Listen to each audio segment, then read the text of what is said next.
Niin on kaikki valmis näiden tuottaa Pekka Herlevin puolvetoa varten.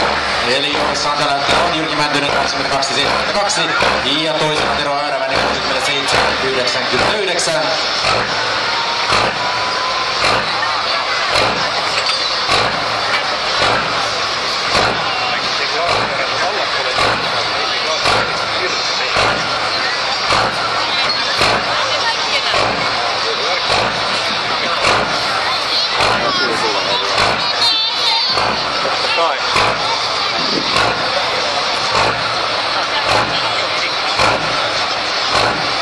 Ja vielä sen verran muutosta, että otetaankin minilavetti tähän tämän kuorma-autosarjan jälkeen ja sen jälkeen pidetään sitten vasta se kastelutauko, radan kastelutauko, eli käydään on minilavetit vielä läpi tässä kuorma-autojen pull-offin jälkeen ja sen jälkeen sitten minilavetit on käyneet, pidetään tuo radan kastelutauko.